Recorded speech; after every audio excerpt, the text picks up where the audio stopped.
महर्षि, मैं स्वयं को कैसे जानूं और यहाँ मैं क्यों आया हूँ इस संसार में? खेलने की इच्छा से निकल पड़े बाजार में, माया की, खेलने की। ऐसी आकर्षणकारी वस्तुएं देखी कि अब केवल खेलने की इच्छा नहीं रही, अब भोगने की इच्छा हो गई। और जब भोग में अपना आकर्षण पूरा, अब तो जी नहीं सकते इन भोगों के बिना, भूल हो गई। खेलने से निकले, इतना आकर्षण लगा कि छू के देखें, चख के देखें, भोग के देखें, भोगा तो भोगों में इतना आकर्षण हो गया कि अब लगता है हम इनके बिना जी नहीं सकते। ये हमसे गलती हो गई। और हम हैं सुख राशि, ईश्वर अंश, जीव अविनाशी, चेतन अमल, सहज सुख राशि। हम तो हैं सुख राशि, हमें किसी बाहरी प्राकृतिक सुख की बिल्कुल जरूरत नहीं है। जब भोजन की जरूरत है, पानी, ये प्राणों को जरूरत है, मुझे नहीं जरूरत है। तो शरीर को, प्राणों को, अंतःकरण को, इंद्रियों को हमें दिया गया सतमार्ग में लगाकर जो भूल हो गई उसको मिटा दें। जैसे जल निर्मल और शांत होता है तो नीचे तह में क्या है पता चल जाता है, ऐसे जिसकी इंद्रिय मन निर्मल होती हैं, चंचलता रहित होती हैं, तो अंतःकरण में वो देख पाता है कि मैं कौन हूँ, वो समझ जाएगा। पर अभी मलिन, अब दर्पण जैसे है पर मलिन है तो फिर चेहरा थोड़ी दिखाई देगा, उसको साफ करना।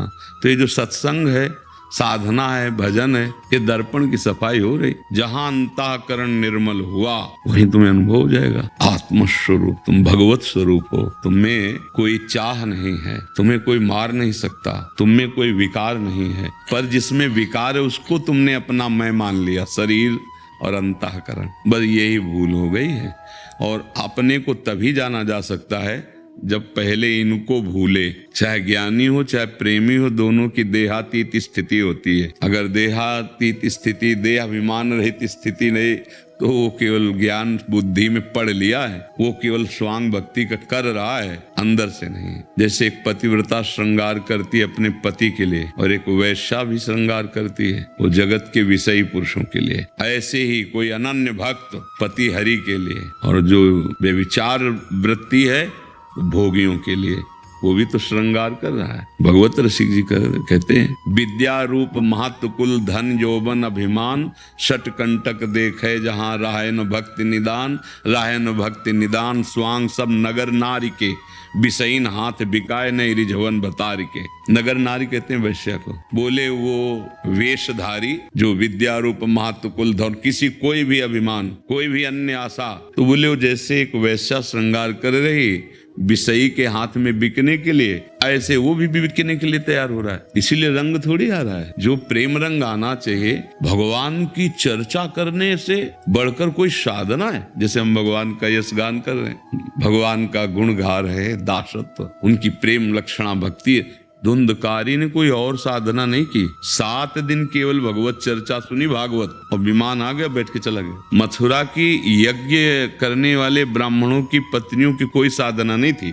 वृंदावन से मालिनी जाती थी पुष्प लेके, दोना पुष्प घर घर पहुंच बताती थी, आज जो नंद के लाला ऐसी पोशाक धारण किए थे, ऐसे खड़े थे, आज ये खेल रहे थे, आज बकासुर मारा, आज अगा, सुन सुन करके हृदय कृष्णाकार हो गया।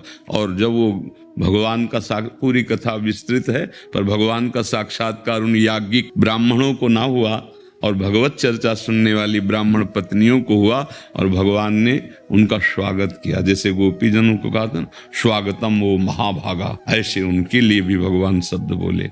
भगवत चर्चा हम लोग करते हैं पर हमारे हृदय में प्रीति नहीं उत्पन्न हो रही। चौथी भगत मम गुण करे कपट तज गान, यही कपट होता है कि हम जय तो प्रभु की बोलते हैं, लेकिन हम अपनी कीर्ति चाहते हैं, अपना सम्मान चाहते हैं, अपना सुख चाहते हैं, तो वो मिल जाएगा क्योंकि वो तो कल्पतरु है भगवदयस, लेकिन प्रेम नहीं मिलेगा, ज्ञान नहीं होगा, भगवान की भक्ति नहीं होगी, जीवन का लक्ष्य नहीं समझ पाते हैं। इसलिए खूब नाम जप करें, भगवद आश्रित रहे। अगर आपको यह वीडियो अच्छी लगी है तो वीडियो को लाइक करें, कमेंट करें और चैनल को सब्सक्राइब जरूर करें।